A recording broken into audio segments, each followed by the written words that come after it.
Hi, I'm Dave, founder of Halloween Year Round, and today I'm finally doing my long-awaited Alien franchise rankings. I know it's a little bit later than I said it was going to be. I do apologize. I've had some stuff going on, but it is here now. So, what are we doing? We're looking at the entire Alien franchise, including the Alien vs. Predator movies. I was on the fence about whether or not to include them. I decided I will, just because I like talking about them. And like all Alien franchise rankings, this too is pretty much going to be, we know what's in the top two spots. It's just a matter of which one's where. And then it's a matter of ranking everything else. So let's get to that everything else. Number 9, Alien vs. Predator. I don't hate this movie, but I can't pretend that it's in any way, shape, or form a good movie. It's fun. It's dumb.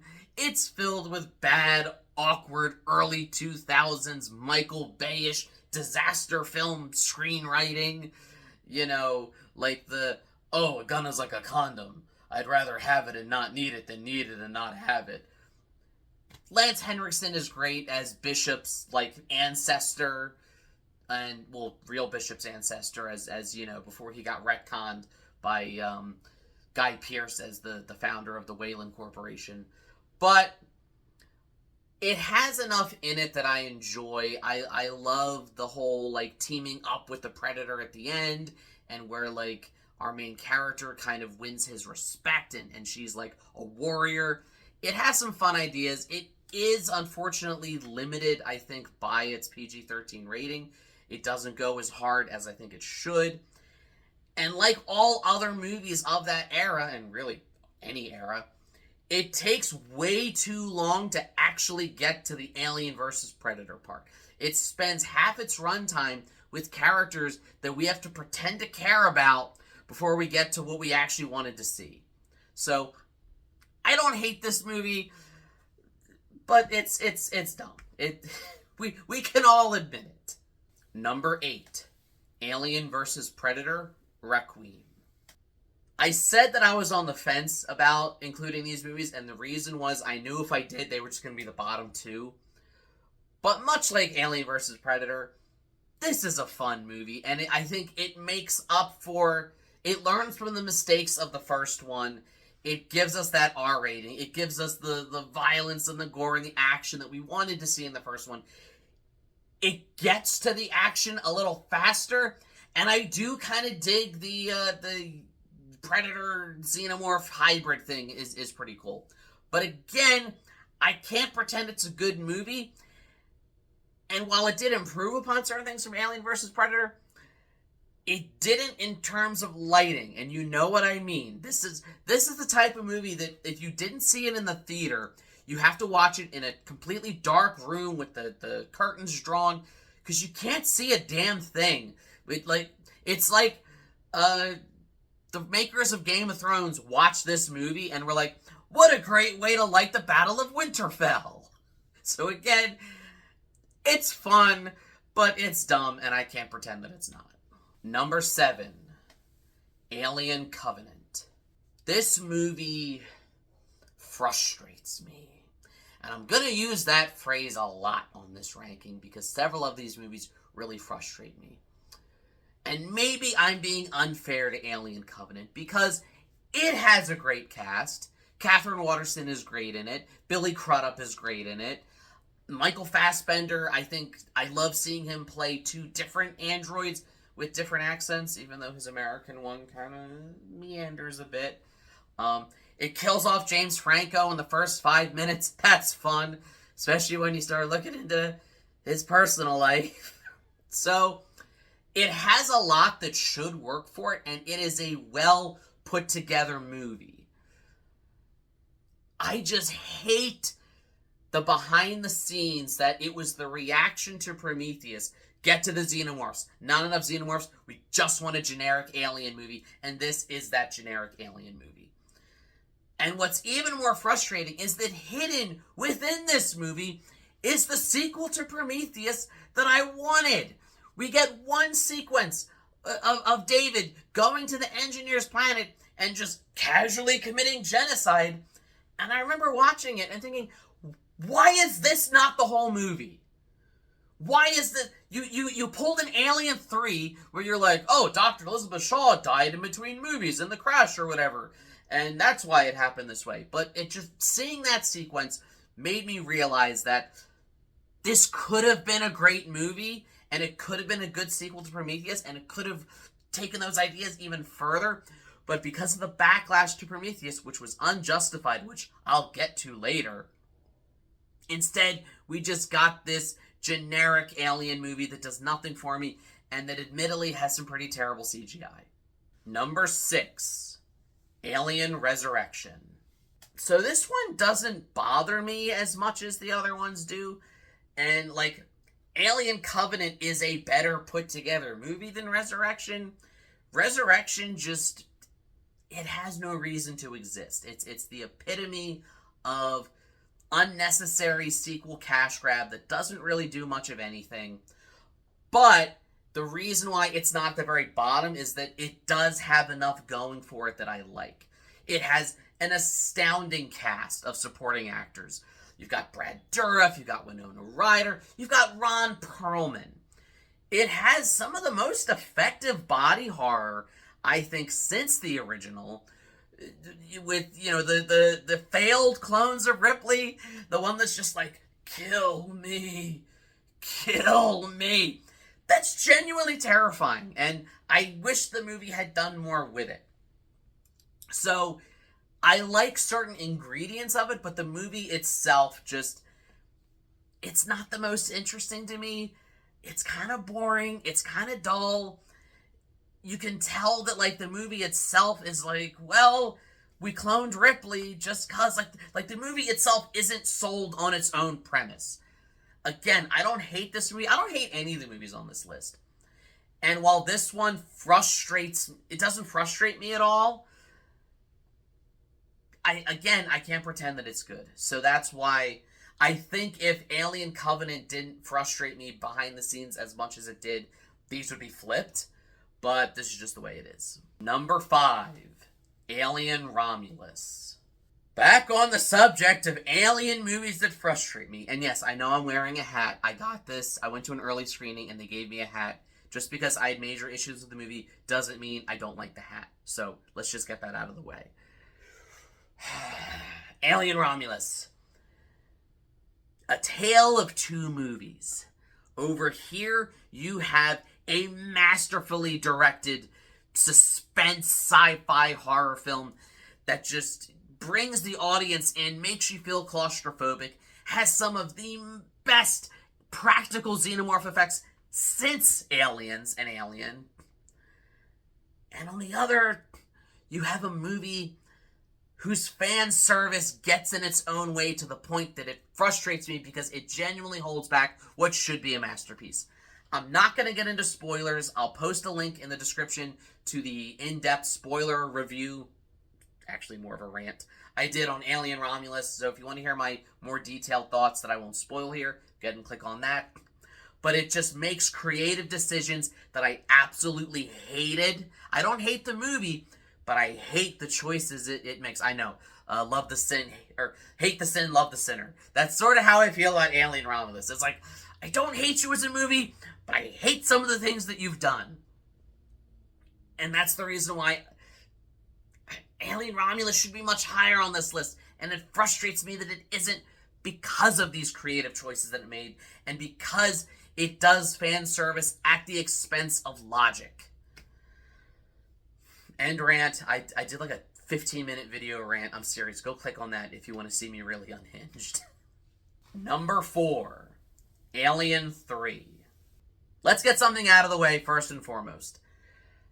Yes, it is annoying and terrible the way they just killed off Newt and Hicks so unceremoniously in between movies. So much so that it genuinely reminds me of, like, the Simpsons Poochie episode, where they're like, Poochie died on his way back to his home planet.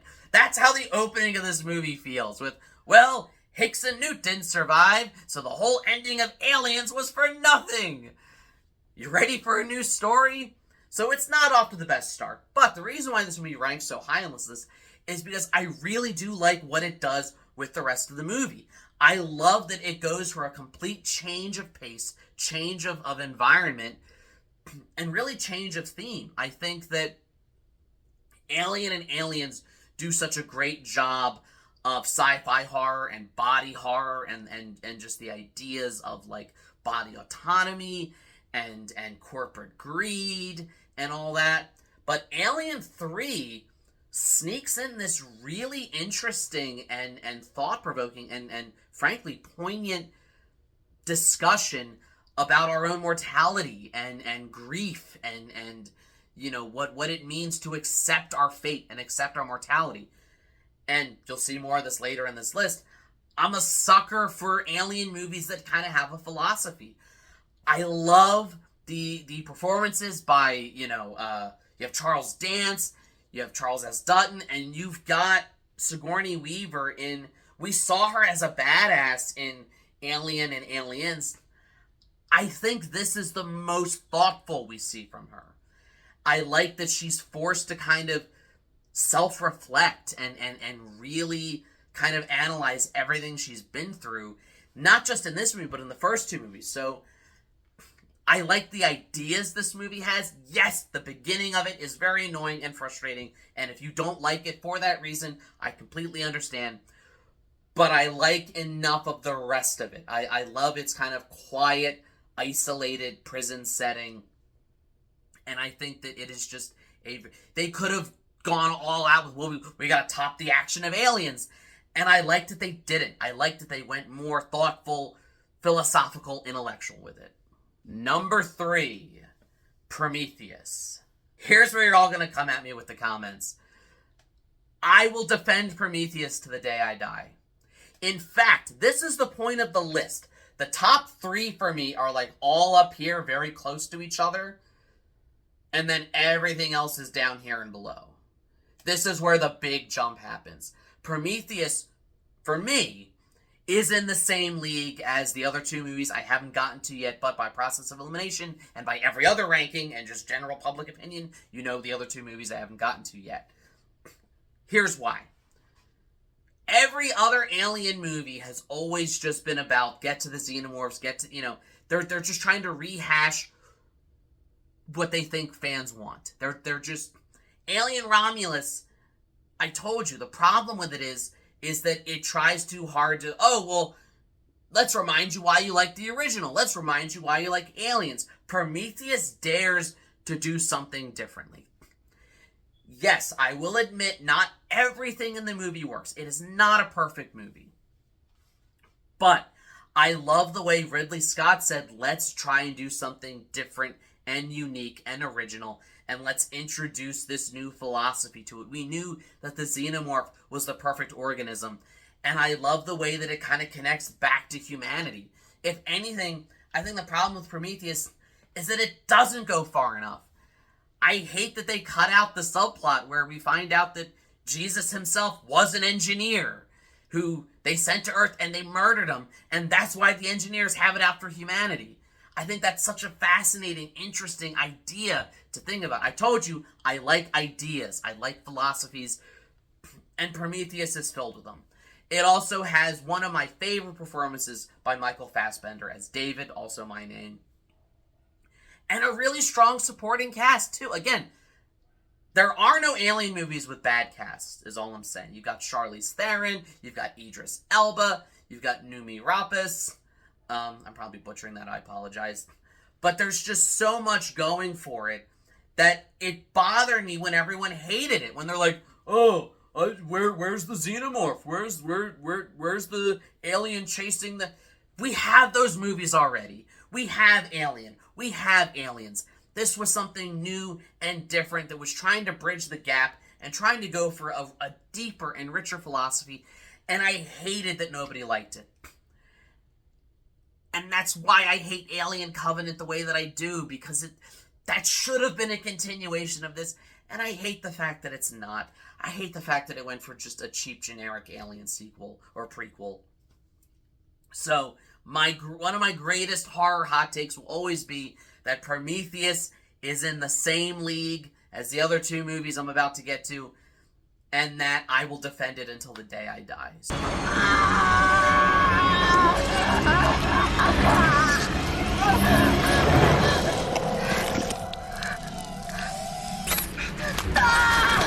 So, fellow Prometheus defenders, join me in the comments. Prometheus haters, come at me in the comments. Number 2, Aliens. I've always said that where you rank the first 2 movies is kind of telling if you're more of an action fan or a sci-fi fan. Or a horror fan, I should say. And I'm definitely more the latter, which I'll get to a little bit when I get to number 1, which again, you know by process of elimination. But let's talk about Aliens. Let's acknowledge the fact that it is one of the greatest sequels in the history of film. Let's acknowledge the fact that James Cameron is an incredibly talented director, not just in terms of the themes and ideas of his movies, but in just literally how he directs and how he shoots things.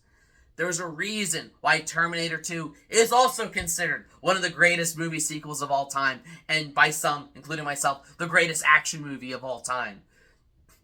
The man knows what to do with a camera. It's filled with interesting characters. You get to know everyone in that platoon. You feel for them every time one of them dies. I love that it's also a not so thinly veiled Vietnam metaphor where it takes the ideas from the first movie about corporate greed and just how the crew are expendable, and it kind of connects that with a very relevant idea at that time. The 1980s were barely a decade out from the end of the Vietnam War, and people are still kind of grappling with it. I was a history teacher. Vietnam was a very different war than any that had ever been fought in American history, and its perception was very different. There was a real trauma with it, and film was kind of a way to process that trauma. And at the same time that other movies like Platoon and Born on the 4th of July and Apocalypse Now, even though that was a little bit earlier, were coming out, I think Aliens did a really interesting job of exploring those themes, but extrapolating them with a sci-fi setting. It's just a great movie. It's by far the most quotable of all the Alien movies. You know, game over, man. I don't know if you've been paying attention to current events, but we just got our asses kicked. I mean, I say quotable lines, but like I should just say Bill Paxton lines, because he's amazing in this. Get away from her, you bitch. Which again, not to get into spoilers, Alien Romulus shoehorns into it, and it will never top that moment in this movie where Ripley, becomes the surrogate, mother she always knew, and she fights that xenomorph queen. Aliens is a masterpiece if there ever was one. It's one of the greatest sequels in the history of film. And the only reason why it's number 2 for me is I like the suspense and horror a little bit more than I like the action. But again, let me get to that.